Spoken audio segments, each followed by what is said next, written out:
So if you're taking a picture next to a window, just be careful of like the reflections that show, because that's what I look for sometimes. Like, oh, I can see this place is next to a sessile, so let me see what sessles they are, and then I'll look at the rest of your page and see if you're in Johannesburg. If most of your pictures are most of your pictures are in Johannesburg, then I'll say, okay, this place is probably in Johannesburg because you take a lot of pictures in Johannesburg.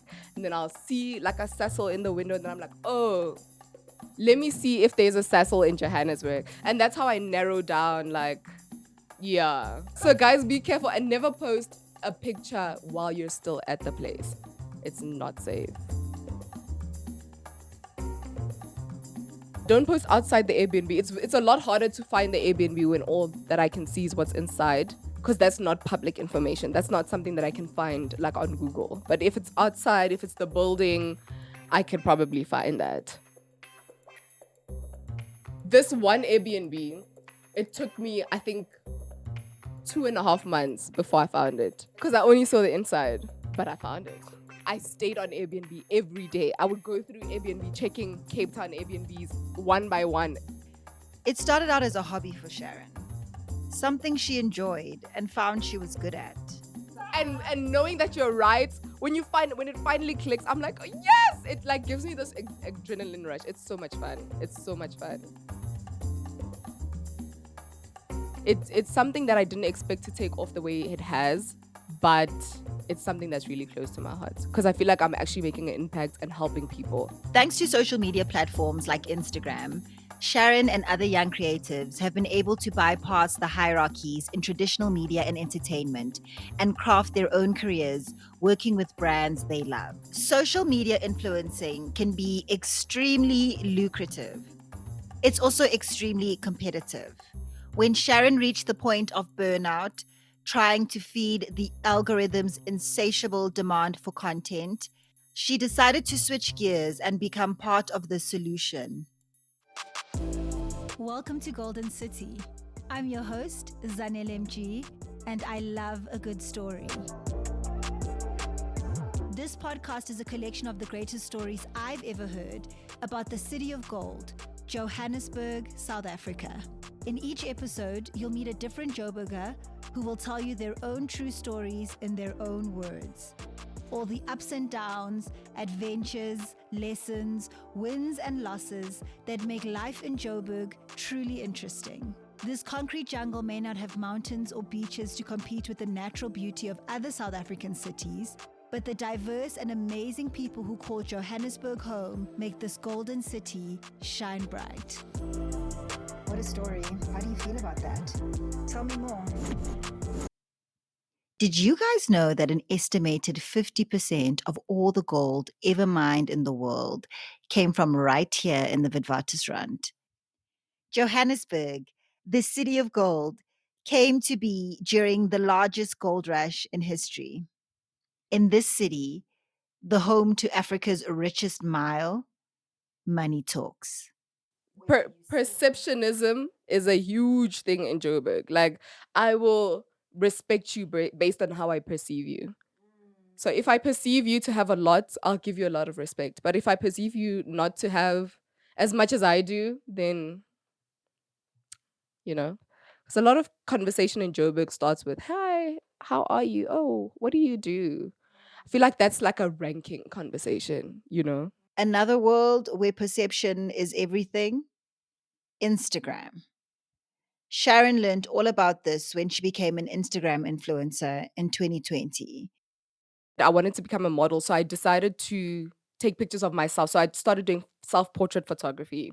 And I wasn't really loving how, also it wasn't conducive for me to take pictures of myself on my camera, because I couldn't really see how I'm posing and stuff like that, because you have to be behind the camera and in front of the camera at the same time. So then that's when I started using my phone. And most of my content creation has been me shooting myself on my phone. When I started learning how to edit, then I would start playing around with a lot of graphics and stuff like that, which just elevated me just taking. So a lot of people, when they ask me like, oh, how did you take that photo? I'm like, on my phone. They're like, no way. I would be able to change the background and like Photoshop myself somewhere else and like, just add different elements into because I have this like really big white wall. So it's kind of like a green screen for me. I created this magazine called Color Magazine. It's not an actual magazine, I just created the magazine cover. So it's a picture of me with a white background, with the white wall, and like fruits and vegetables on the table. And I've got like really loud pink or orange lipstick, and I'm wearing like a bright pink blazer. I love that photo. Like, it's so colorful, but it's also so like, it's rich. Being a self portrait photographer really shaped like how I see it helped me a lot with my self confidence because growing up as a dark skinned girl, ooh, chair, it was tough. Bullying. Growing up in a society where the standard of beauty is light skin, it was tough to feel beautiful, like in high school, knowing that the girls that get attention are light skinned. There was a time when I tried to bleach my skin also. Yeah, in high school. I'm glad it didn't work though. But yeah, it was that deep. It was that severe that I felt like I'm not gonna be beautiful if I'm dark. Taking pictures, self-portrait photography really helped me see myself in a different light. It helped me see myself um in a through a beautiful lens. During lockdown, during like hard lockdown, I think that's when my influencer journey really picked up because um a lot of people were at home, so a lot of people were on their phones. So I gained a lot of followers during that period, and then brands started reaching out because they were seeing the kind. And also, a lot of influencers prior to lockdown had to rely on photographers to take their pictures. So a lot of people weren't creating content because they didn't know how. But because I had been creating content in my bedroom for years, I was already like, So yeah, that's how it started. And then I did a lot of brand work in the year 2020, and then I burnt out. And then I stopped. Social media influencers are paid to market products and services to their online audiences. From what we see on the outside, the job seems pretty cushy. Events, sponsored trips, free stuff. I mean, the free stuff is really nice. Won't lie, very enjoyable. But it's not an easy thing. I think because there are different tiers to influencing, when you are coming up, when you're like a micro influencer, it's a lot of work to get people to notice you because there's so many people trying to do this thing as well. And then there are mega influencers who, your Mihlalis, your Lukuzwayos, they don't have to post as often because they've already made it to that level where they're a household name. But when you're trying to come up as a micro influencer, it's not as easy as people make it seem. It's really not. It's a lot of work because Instagram, if you stop posting for like, because also you're fighting with the algorithm. If you stop posting for like 3 days, you just go to the bottom. So I wanted to post on Instagram every second day. So I felt a lot of pressure to keep creating content and the kind of content that I wanted to put. I didn't want to just post a pretty picture. I wanted to post edited work that has some sort of hold, that would make people ask questions and stuff like that. So, and I would create sets for myself as well that took a lot of time, and editing my makeup and my background afterwards took a lot of time. It all, I feel like I'm the one who put the pressure on myself to post every second day, but it's because I understood that if I didn't, I would fall off. Before the brand comes, I already have a content plan for the month or for whatever the next few weeks. So now I have to slot their content in to whatever content plan I already have. So I need to now reshuffle things. But I was the one who always put pressure on myself to make sure that I post every second day so that the algorithm loves me. I tried to fight it for a while, and then eventually, like, my body was like, girl, my mind actually was like, girl, sit down. I had zero ideas. I had no more ideas. Lockdown had lifted, and other influencers were back outside creating content in beautiful venues. Perhaps a change of scenery could spark Sharon's creativity again.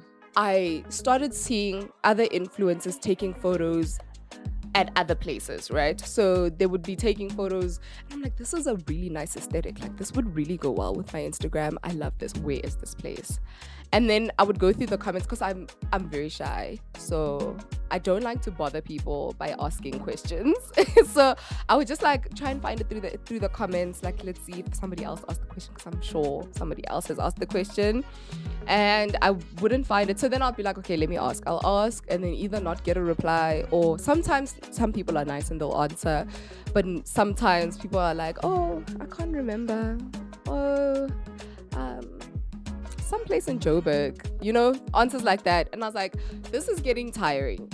So I need to start finding out where these places are. Location is gold, is key. So you're always looking for really nice aesthetic places to take pictures. You're looking for places that are popular but not too popular. You're looking for hidden gems. You're looking for just places that make you look good, or whatever you're promoting look good. So if you're a fashion influencer, you need to find a place that's going to make the outfit look good. If you're a lifestyle influencer, you need to find a place that's going to fit into the type of lifestyle that you're influencing. They're very important. And also, you can't keep taking the like photos in the same place. That's also another thing. Like, I think a lot of us pressure ourselves because we think that our audience wants to see different places, which might be true, but I think a lot of the pressure comes from us that I don't want to be seen taking pictures in this place like all the time. So you want to switch it up a bit. So location is very important. Every business has its trade secrets, its closely guarded competitive edge over the others. But for influencers, it's a tricky balance to strike between keeping some things for themselves and keeping their audience close. Not tagging a location, a designer, or a brand is known as gatekeeping. Nobody wants to admit that they're a gatekeeper. So it's the norm. It's like an open secret type of thing because nobody ever says I am a gatekeeper. Nobody wants to point out the gatekeepers, but we all know that they're there and they exist. Or maybe people aren't aware that they're gatekeeping because I mean, in what I do specifically, gatekeeping and safety can be it's a very thin line between that. So yeah. But yeah, there definitely are gatekeepers in the influencer community. Gatekeepers for locations, gatekeepers for clothes, like outfits. If you're not getting paid, I'm not telling you. That's how it is. That's basically the motto. If I'm not getting paid to tell you, I'm not going to tell you where it is or what it is. What really tipped off like me actually creating videos about it was I saw one creator went to a place called, forgot the name of the place now, but it's a cafe. It's a bubble tea cafe in Joburg, and then they went there, and then in the comments somebody asked, "Where is this place?" And then another person also. I think I saw 3 comments under that person's post, and then to the last comment, they're like, "Check your DMs," and I'm like, "Why? Why are you telling people in the DMs? We also want to know where this place is?" And so that's what actually started me taking. 'Cause that was my first like location find. That was what tipped off or triggered the. A lot of people actually want to know this information. So let me share it because I know how to find it now.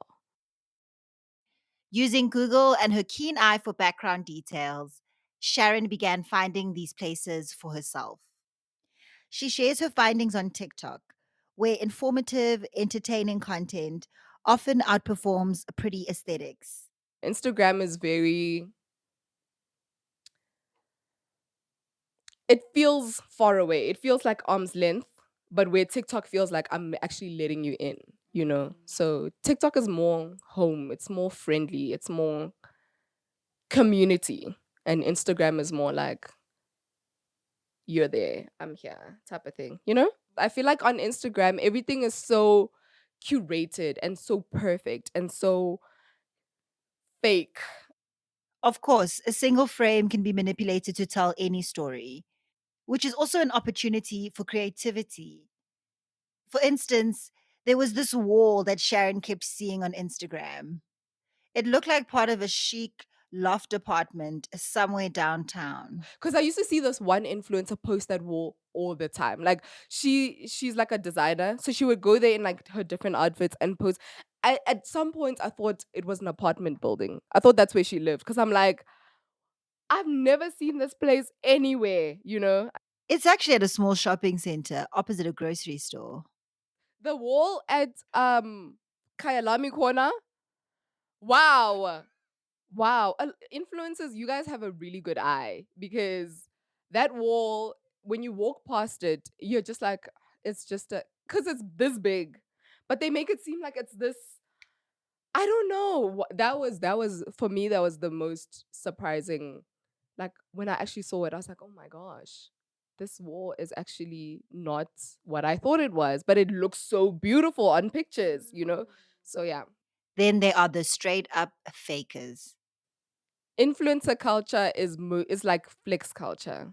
So a lot of people already, I mean, we hear these things and we don't think it's a real thing, but it's a real thing. People rent cars to take pictures. People like rent clothes and bags to go take pictures. It's a real thing, you know. You know of it. I know of it. Not the girls, the guys. I know of it.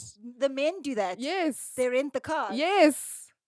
Not the men influence, but okay. I feel like The rich men that these women are dating. no, no, no, no, no. Those men are not on social media. I know. I'm like, who's cars The are men, rented? the men, as in the Instagram scammers we know. Ah. Mm, The men who aren't influencers but who are known for being rich. yes, the men who don't want to present themselves as influencers but are influencers or trying, like, they don't want to say I'm an influencer, but they're trying to live the influencer life to get you to buy something from them. Does that make sense? Eventually, I catch up. Forex. Yes, exactly. Those people. Yeah. So called Forex traders, social media personalities who show off lavish lifestyles, homes, and cars to convince people to buy Forex trading courses from them or even hand over their money to be traded on their behalf. Actually, somebody has asked me to find a Forex guy's. It looks like his home. Yeah. I'm hoping that it really is his home because this is a very popular Forex person. That's all I can say. I'm really hoping it's his home. So they sent me a picture of the guy's home where he was standing. And they were like, hey, can you please help me find this place? I was like, I know that you can see that this is a house. So you might think what I'm thinking, So yeah. It's very sad. A lot of people have lost a lot of money trusting people who they think are living a successful life, but actually aren't. It's all rented, it's fake. Even if you don't say it's yours, because you're taking a picture next to it, we assume that it's yours. Because we trust people and we don't think people are going to lie to us, but they are lying. At the end of the day, They are lying. Yeah. it may take a little bit more time and effort for Sharon to track down the palatial private homes that influencers stay at when they travel, but those are also usually the videos that go viral. If somebody asks me to find an Airbnb, I know you're probably not at an Airbnb by yourself. So you're with your friends. If you didn't post where the place is, one of your friends probably did. If they didn't post where the place is, they probably took a video of the surrounding areas. If you didn't, they probably did. So that's usually how I find the Airbnbs, through your friends. One influencer's pictures of a spectacular Camps Bay property with incredible sea views kept her followers guessing in the comments for weeks. 2 months later, Sharon popped up with the exact Airbnb listing, and her video now has almost 2 million views. So let me tell you how I found that Airbnb. I thought it was going to be a 1-2 quick thing. It's by the beach. I can see the sea, just beach view Airbnb in Google quickly. I didn't find anything. Okay, cool. Then I went through her stories. And I was like, okay, I can see her posting. Okay. Took a few screenshots for reference when I compared to see if it's the place. I'm not finding anything. Then I saw she went there with friends. I'm like, okay, let me go on their page. They're private. I'm like, oh my gosh, you guys are doing all the right things. I'm happy for you, but it's not good for me, you know? So then, cool. One of her friends wasn't private. So I went on her page, found a few pictures, but they're not giving me anything, you know? So I'm like, okay, cool. I'm gonna go search Airbnb, just go through Western Cape, right?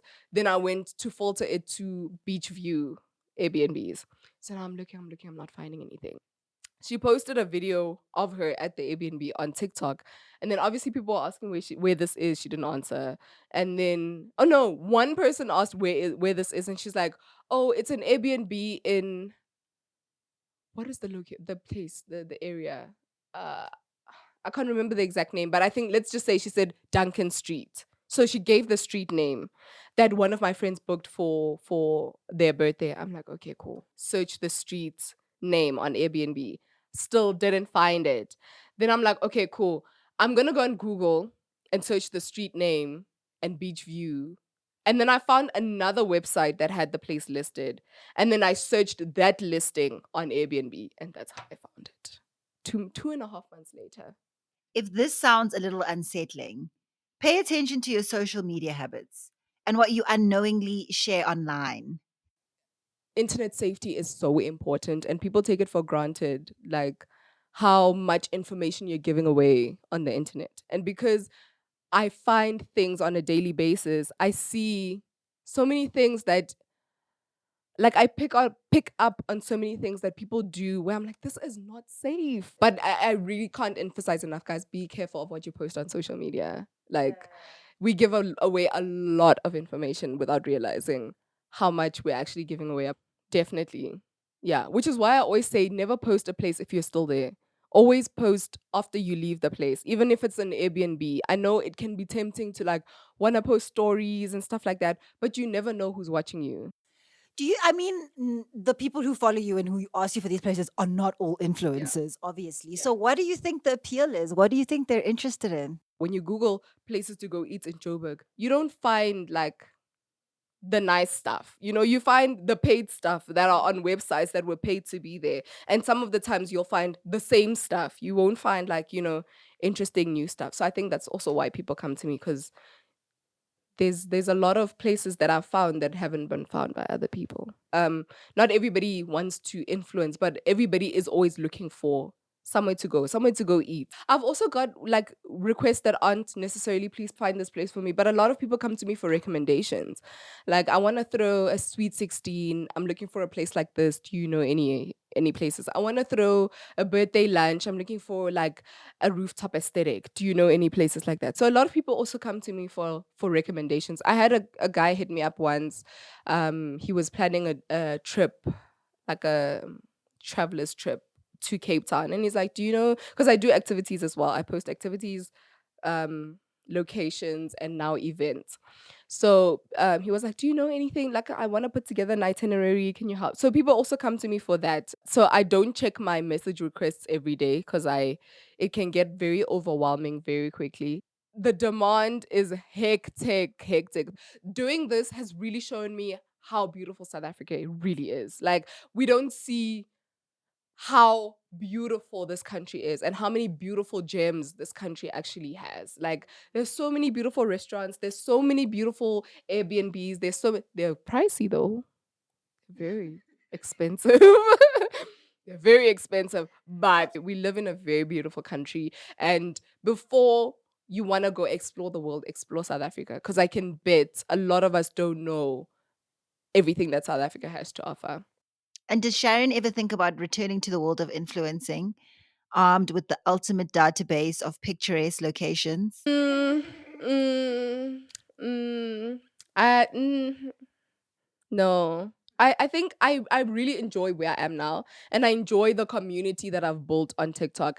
The people that follow me are lovely. Like it's such a positive space. It's such a fun space. I really enjoy being in that community. So I think that's if we're obviously growing. We're growing every day. So would love to see us grow and grow and grow. But I never want to lose that authenticity of like why I actually started in the first place, and turn it into like, yeah, I'm just selling to you guys now. I'm just putting this place out now because this place out, like this venue asked me to or whatever. I want to maintain that authenticity of like, I'm actually doing this because you asked me to, and I'm able to help you because I know how to, you know?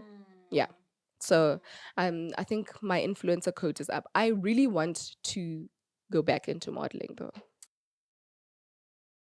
I guess when you choose to step in front of the camera, the pressure, the competition, the comparison, it just comes with the job.